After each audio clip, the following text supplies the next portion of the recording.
Buenos días, me llamo Antonio Layo Luis y vamos a trabajar el curso de historia. Vamos a empezar hablando sobre la época de la República de nuestro país.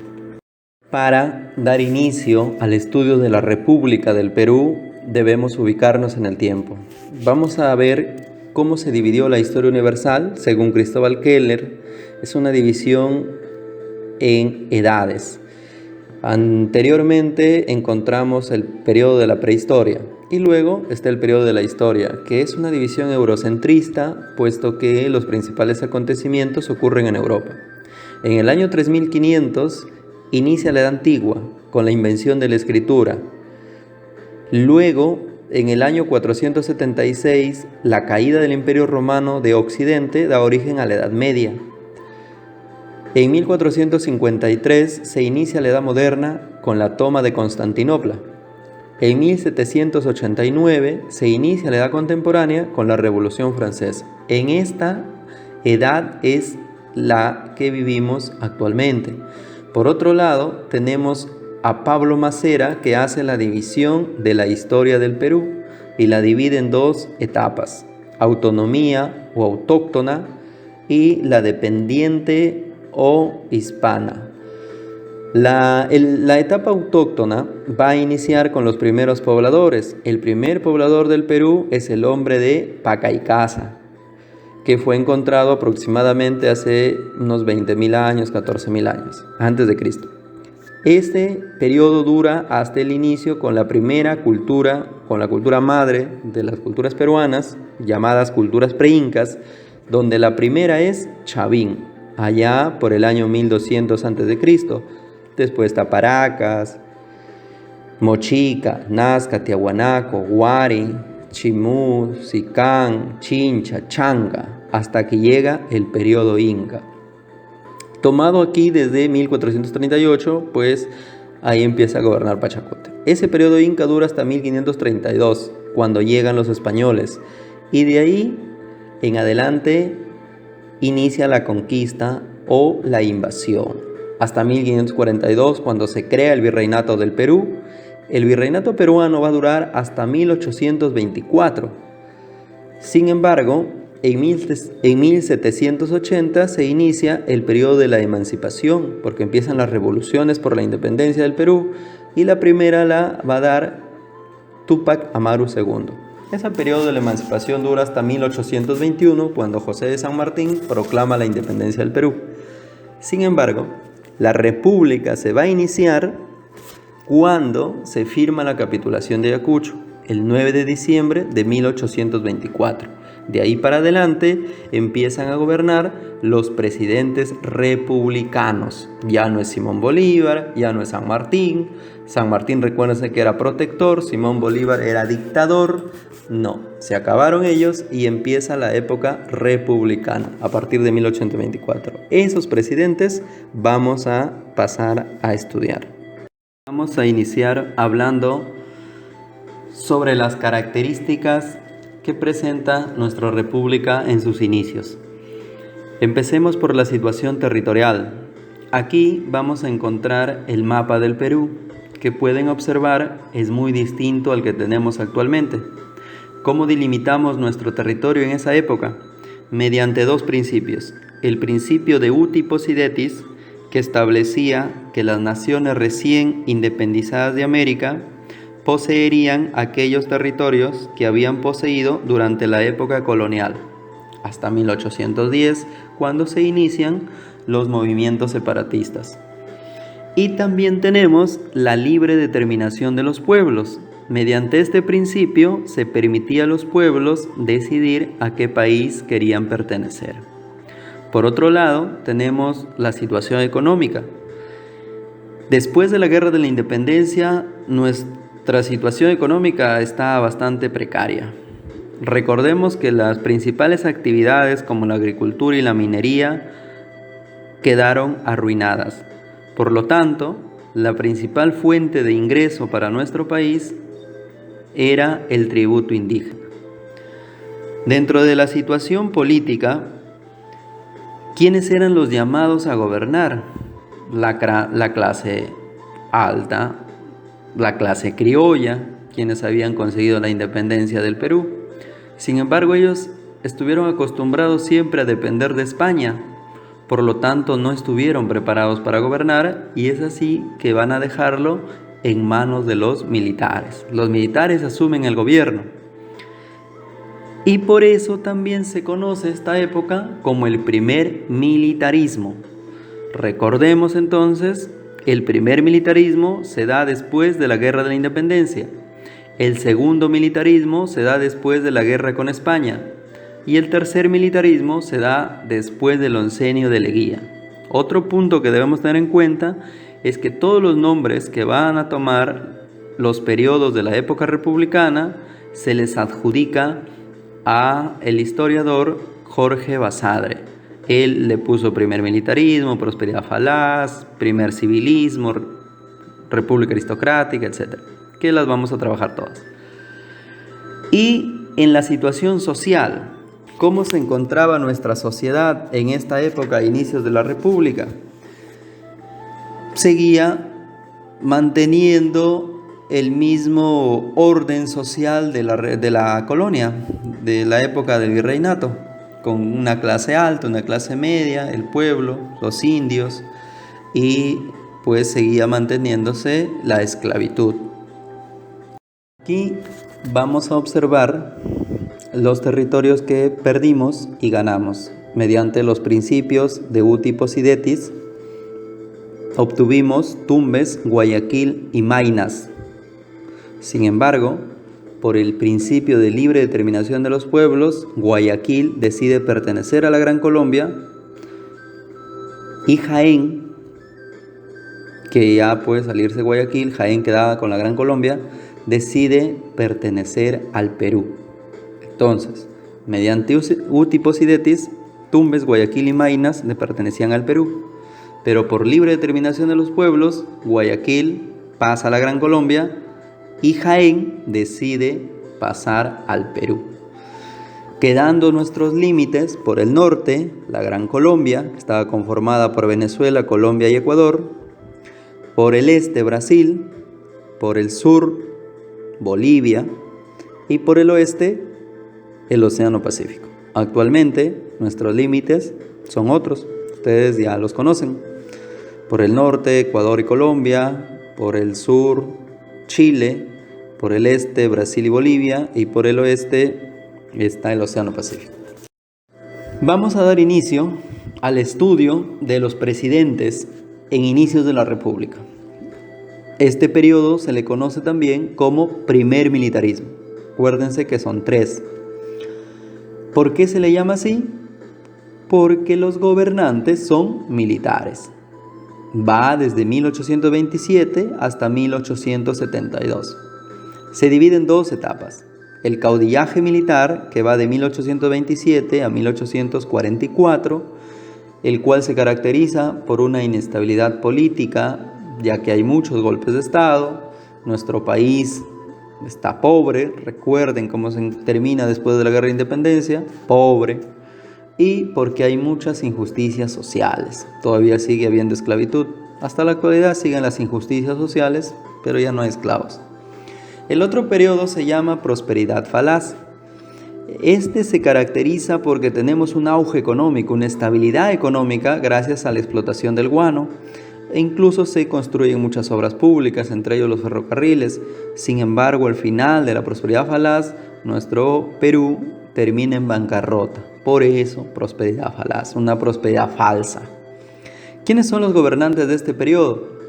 En el caudillaje militar vamos a encontrar a José de la Mar, a Agustín Gamarra, a José Luis de Orbegoso, a Felipe Santiago Salaverry y a Andrés de Santa Cruz. Ahí los últimos puros Josés, pero ya corregimos.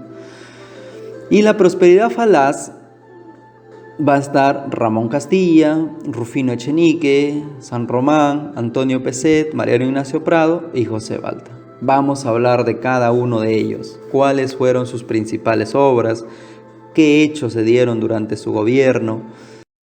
Vamos a iniciar con el gobierno de José de la Mar, que inicia en 1827 y termina en 1829. Es el primer presidente constitucional del militarismo y se dice que encarnó al ejecutivo débil porque tuvo opositores, los que no tenían ideas liberales, sino ideas dictatoriales, de dictadura, como Agustín Gamarra, Gutiérrez de la Fuente y Andrés de Santa Cruz. Aquí José de la Mar va a aprobar la promulgación de la Constitución de 1828, que es una constitución liberal, y tiene un sistema bicameral. Existe una Cámara de Diputados y una Cámara de Senadores bicameral. Para Manuel Villarán, esta sería la madre de todas las constituciones del Perú. Recordemos que nuestro país tiene 12 constituciones y esta constitución es la tercera, porque la primera constitución es de 1823 del Congreso Constituyente y la segunda es la de 1826 de Simón Bolívar. El primer presidente del Perú, tienes que tenerlo claro, se llama José de la Riva Agüero.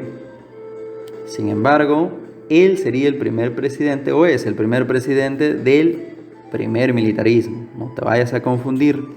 El primer presidente del Perú, José de la Riva Agüero.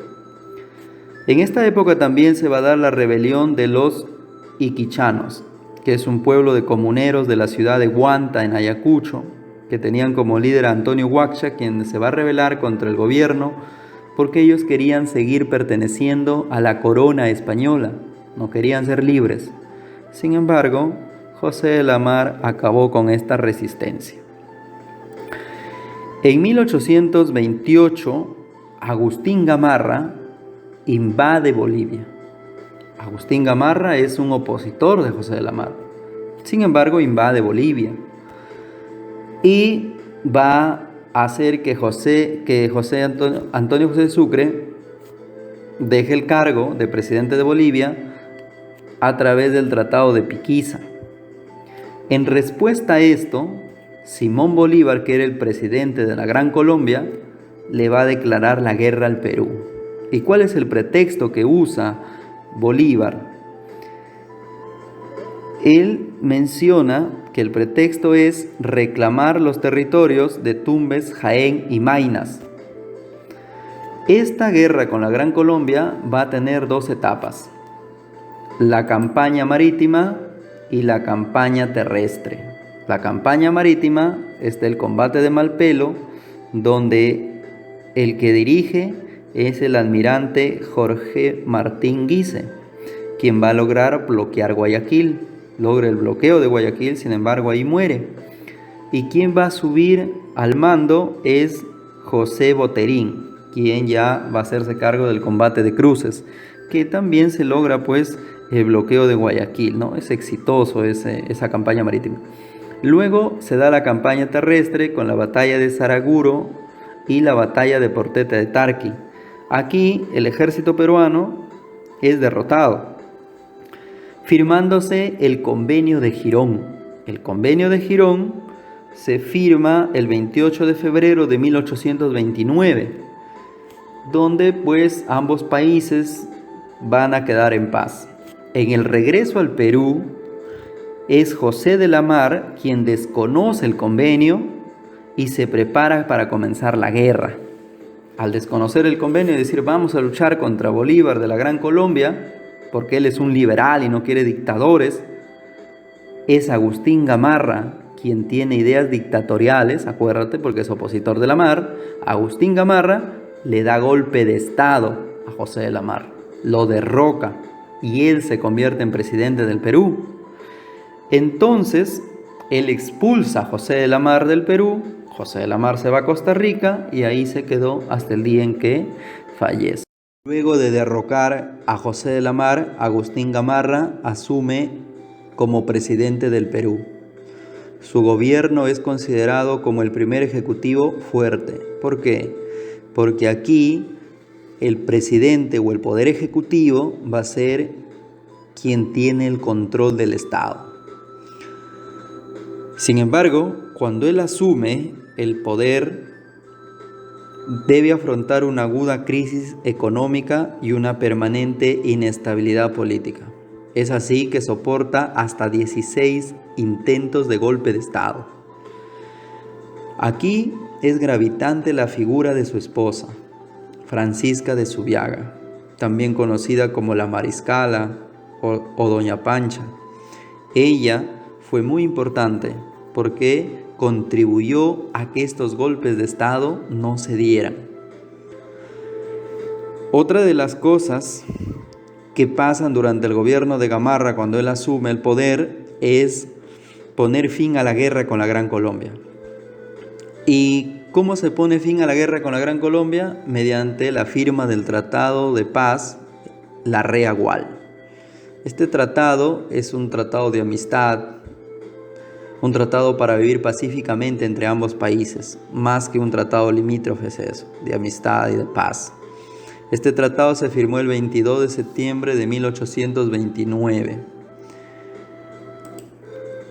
Sin embargo, en 1830 la Gran Colombia se va a desintegrar. Ecuador ya no quiere pertenecer, Colombia, Venezuela tampoco, se desintegra la Gran Colombia. Y ya no vamos a tener límite por el norte con la Gran Colombia, sino ahora con Ecuador. Y vamos a solucionar nuestros límites con el Ecuador a través del Tratado Pando-Noboa, que se va a firmar en 1832.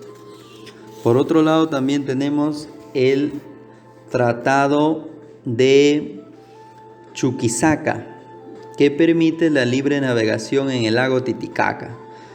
Aquí también pues encontramos algunos conflictos con Bolivia. Para ello se van a firmar los tratados de Tiquina y Arequipa de 1831, que van a permitir principalmente la navegación en el lago Titicaca y acabar con esos conflictos con el país boliviano.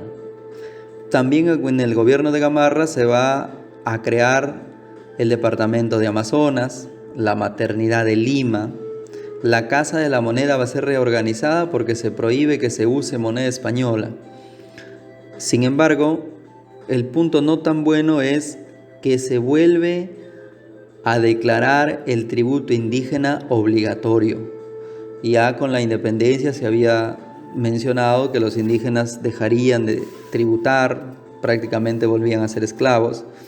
Entonces, él, como no era un liberal, pues vuelve al tributo indígena. ¿Quiénes son los principales opositores del gobierno de Agustín Gamarra?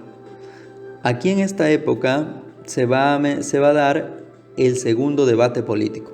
Por un lado, los liberales, que van a ser los opositores del gobierno de Gamarra. El más importante es Francisco de Paula González Vigil. Tenía una famosa frase: yo debo acusar, yo acuso. Él mencionaba que el poder no debe estar en el ejecutivo, sino en el legislativo. Mencionaba que es el Congreso quien debe tomar las decisiones, quien debe tener el poder, el control del Estado. Sin embargo, por otro lado estaban los autoritarios, quienes defendían al presidente Gamarra y decían que no, que el poder del Estado se debe centrar en el poder ejecutivo, o sea, en el presidente.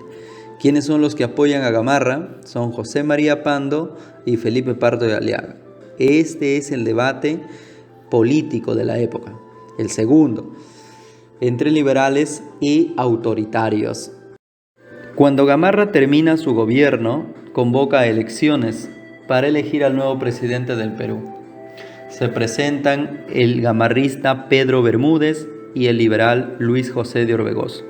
En estas elecciones va a existir un empate entre ambos contendientes, por lo que la Convención Nacional, el Congreso del Perú, va a elegir a Orbegoso como nuevo presidente del Perú.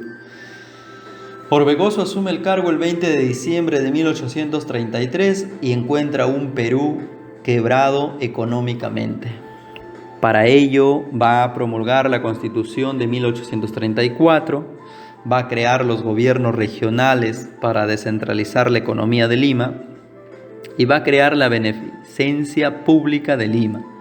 Sin embargo, va a tener opositores. Pedro Bermúdez y Gamarra se van a sublevar contra Luis de Orbegoso. ¿Por qué? Porque ellos mencionan que Orbegoso tiene ya una alianza con Santa Cruz. Santa Cruz, que es Andrés de Santa Cruz, que es gobernante de Bolivia y quería que el Perú y Bolivia se unieran en un solo país. Gamarra y Bermúdez acusan a Orbegoso de ya tener un pacto entre ambos para que Perú y Bolivia sean un solo país. Es así que se va a producir la batalla de Huaylachuco, que está en Huancavelica, donde el ejército de Bermúdez va a derrotar al ejército de Orbegoso. Orbegoso se retira a Jauja y Bermúdez va en su búsqueda, va a buscar derrotarlo por completo. Sin embargo, aquí va a aparecer la figura de otro general, José Rufino Echenique, quien se percató que esta primera guerra civil no era saludable para el país. Mencionó que deberíamos vivir una época de paz, no de luchas entre los peruanos. Por lo tanto, él y sus jefes van a intentar que Bermúdez celebrara un tratado con Orbegoso. Sin embargo, Bermúdez se negó a ello. Bermúdez no quiso, Bermúdez quería derrocar a Orbegoso del puesto de presidente. Por lo que las tropas que habían sido bermudistas encontraron a las de Orbegoso en la batalla de Maquianguayo, en Jauja. Orbegoso mandó que ambas fuerzas izaran pabellones hasta ponerse frente a frente. Y es ahí que se van a dar un abrazo. Por eso se conoce como el abrazo de Maquianguayo. Y va a ser derrotado prácticamente Gamarra y Bermúdez, porque todo el ejército se dio un abrazo. Pero pues el abrazo de Maquianguayo es entre Echenique y Orbegoso. Ese fue un testimonio de confraternidad y concordia que se dio el 24 de abril de 1834. Gamarra se retiró a Bolivia en busca de ayuda por parte de Santa Cruz y Bermúdez se va a retirar o va a huir a Costa Rica.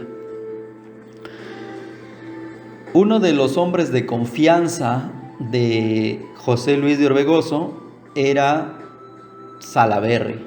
Felipe Santiago Salaverry era uno de sus hombres de confianza. Castilla, Ramón Castilla, Rufino Echenique y otros generales le advierten a Orbegoso que Salaverry está conspirando contra él, que va a darle golpe de estado. Pero Salaverry era su hombre de confianza de Orbegoso, por lo tanto Orbegoso no les creyó y creyó más en su amigo, en Salaverry. Y es así que Salaverry, cuando Orbegoso se encuentra en Arequipa, él toma el Callao, toma los castillos del Callao, del Real Felipe, y va a darle golpe de estado a Luis José de Orbegoso. Una vez derrocado Orbegoso, Salaverry asume como presidente del Perú. Es el presidente más joven del Perú. Asumió el cargo diciendo: la época es de los muchachos. Sucesivamente, distintas provincias, tanto del centro, norte y sur del Perú, fueron reconociendo su autoridad. Dentro de los principales hechos y obras de Salaverry, del gobierno que inicia en 1835, está la guerra a muerte a los bolivianos. Incluso se brindaba un pago a quien mataban bolivianos. Se impone la pena de muerte a aquellos gobernantes ladrones.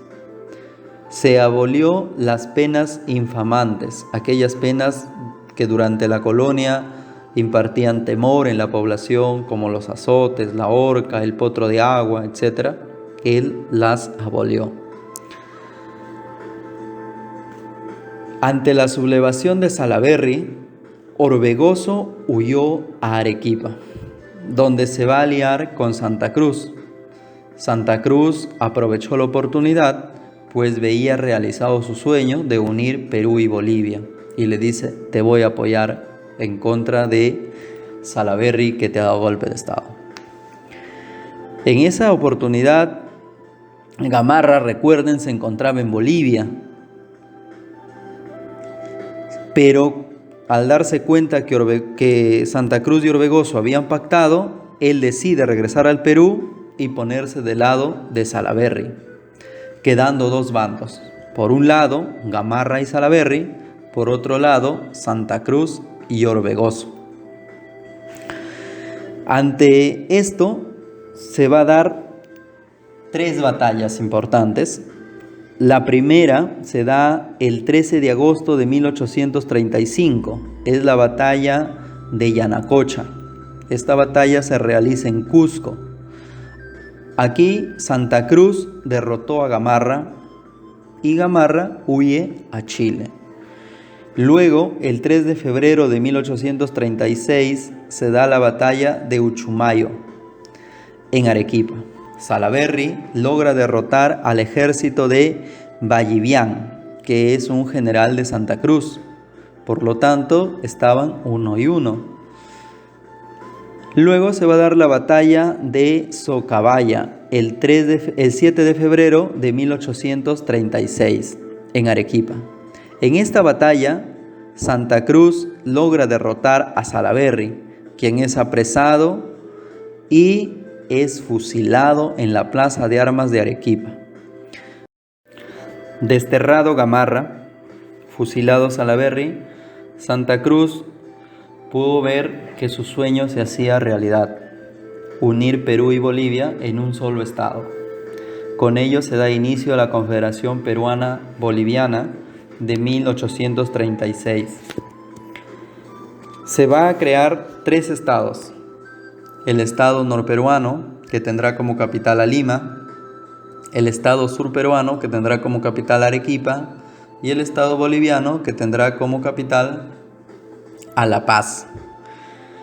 ¿Cuándo se crean estos estados? En el año de 1836, en la asamblea de Huaura, el estado norperuano; en la asamblea de Sicuani, el estado surperuano; y en la asamblea de Tapacari, el estado boliviano. ¿Quiénes serán los presidentes de estos estados? Tenemos que el estado peruano, su presidente será José de Orbegoso, obviamente porque él apoyó a Santa Cruz. El estado surperuano, su presidente será Ramón Herrera, más adelante asumirá Pío Tristán. Y el estado boliviano tendrá como presidente a Miguel de Velasco. Todos estos estados deberían estar bajo el protectorado de Santa Cruz. El 28 de octubre de 1836, Santa Cruz firmó un decreto supremo creando la Confederación Perú-Bolivia. Esta confederación se establece definitivamente mediante el Congreso de Tacna de 1837. Aquí se estableció que cada estado tendría un gobierno propio, pero sujeto en lo militar, en lo diplomático y en lo económico al gobierno del Supremo Protector, que era Santa Cruz. Aquí se va a acordar que el Supremo Protector de la Confederación sería Santa Cruz por 10 años, pero podía reelegirse. También en este Congreso de Tacna se va a crear la Constitución de 1837 de carácter autoritario, que va a ser la Constitución de la Confederación Perú-Bolivia. Dentro de las principales obras de Santa Cruz durante la Confederación Peruana-Boliviana está la creación de los ministerios del Interior, de Relaciones Exteriores, de Guerra y Marina. Se va a promulgar el Código Civil, que es una copia del Código Napoleónico de Francia, el Código Penal y el de enjuiciamientos penales. Se va a declarar puertos libres al Callao, a Paita, Arica y Cobija. Y se va a mejorar la Biblioteca Nacional. ¿Quiénes son los que se oponen a la Confederación? Está la oligarquía limeña, principalmente apoyada por Felipe Pardo y Aliaga. está Diego Portales, es uno de los que más se opone a la Confederación Peruana Boliviana, que es el primer ministro del gobierno chileno. Chile se opuso desde un principio a la creación de la Confederación, porque veía con mucho temor la creación de un Estado poderoso. Y esto amenazaba, pues, en convertirse en potencia comercial del Pacífico Sur, haciendo que compitiera con el comercio chileno.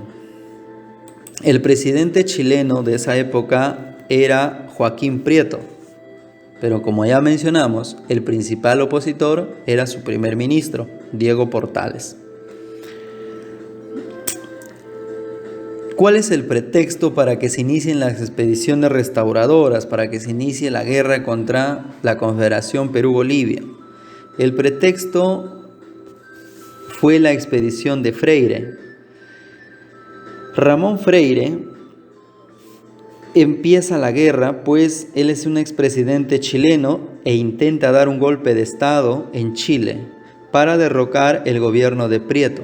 No lo logró. Pero Chile acusó a la Confederación de haberlo apoyado y el 26 de diciembre de 1836 le declaró la guerra.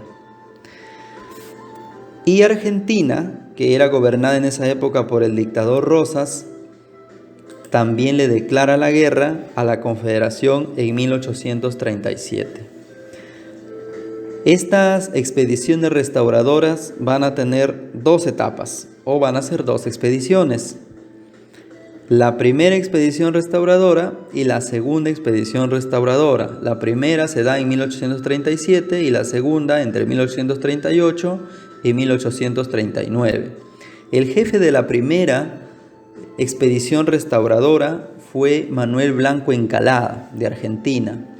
Aquí se va a firmar el Tratado de Paucarpata en Arequipa. Y el jefe de la segunda expedición restauradora es el chileno Manuel Bulnes. Aquí sí se van a dar las batallas, la batalla de Guía, que es el 21 de agosto de 1938. Gamarra y Bulnes derrotaron a Orbegoso. Y Gamarra queda como presidente del Estado norperuano. Luego está la batalla de Buin. Santa Cruz se enfrenta a la segunda expedición restauradora sin resultados para ninguno de los bandos, o sea, quedaron empate. Y luego está la batalla de Yungay. En esta batalla, los confederados son vencidos por los restauradores. La Confederación de Santa Cruz de Orbegoso es derrotada. Es así que el 15 de agosto de 1839 se disuelve la Confederación mediante el Congreso de Huancayo, donde se encargó el Poder Ejecutivo a Gamarra, quien se va a nombrar como el restaurador del Perú. Santa Cruz es declarado enemigo capital del Perú y Orbegoso es declarado traidor de la patria. Ahora vamos a ver el segundo gobierno de Agustín Gamarra, de 1839 a 1841. Después que el Congreso de Huancayo ratifica a Gamarra como presidente del Perú, le da el título de restaurador del Perú.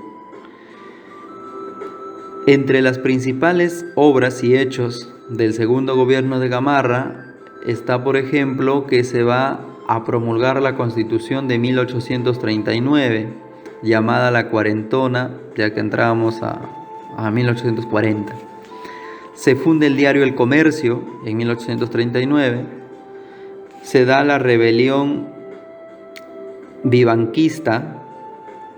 Manuel Vivanco es derrotado al final en la batalla de Cuevillas por Agustín Gamarra. Se crea el Colegio Nuestra Señora de Guadalupe.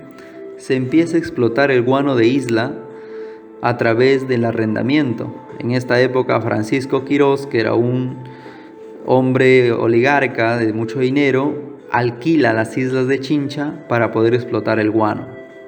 Se inicia la corriente costumbrista con Felipe Pardo de Aliaga y Manuel Asensio Segura como sus más importantes representantes, y se inicia la navegación a vapor. Por otro lado, Gamarra tiene como objetivo unificar el Perú y Bolivia, pero con hegemonía peruana. Ya lo había intentado anteriormente. Ahora nuevamente busca la guerra a Bolivia. Al producirse la invasión peruana, el presidente boliviano Miguel de Velasco le entrega el poder a su rival, a José Vallivian, y se puso a sus órdenes. Las fuerzas peruanas y bolivianas se enfrentaron en la batalla de Ingaví el 18 de noviembre de 1841, donde los peruanos fueron derrotados y Gamarra perdió la vida. Los bolivianos invadieron los departamentos del sur, hasta que este conflicto con Bolivia se va a poner fin mediante el Tratado de Puno el 7 de junio de 1842, poniendo fin a la guerra entre Perú y Bolivia. Entre el año de 1842 y 1844 se produce la anarquía militar. A la muerte de Gamarra asume el poder Manuel Menéndez como presidente del Perú. Sin embargo, Gutiérrez Lafuente desconoce a Menéndez como presidente y va a nombrar a Francisco de Vidal como presidente del Perú. Mientras tanto, en el norte, Crisóstomo Torrico asumía como presidente del Perú. 3 presidentes en esa época. Crisóstomo Torrico gobernó muy poco tiempo, pues Vidal le dio golpe de estado después de la batalla de Agua Santa y se quedó como presidente del Perú. Sin embargo, en su gobierno se va a sublevar Manuel Vivanco. Para evitar una guerra civil, le entregó la presidencia a Justo Figueroa. Justo Figueroa fue derrocado por Manuel Vivanco. Vivanco va a instaurar el directorio y él se va a proclamar como Supremo Director de la República el 28 de enero de 1843. Vivanco va a instaurar un gobierno breve pero muy autoritario. Se le va a conocer incluso como el despotismo ilustrado republicano. ¿Qué es el despotismo ilustrado? Que menciona que solamente pueden gobernar aquellos que tienen el conocimiento, que son ilustrados, que son sabios y aparte tienen un poder económico muy fuerte. Sin embargo,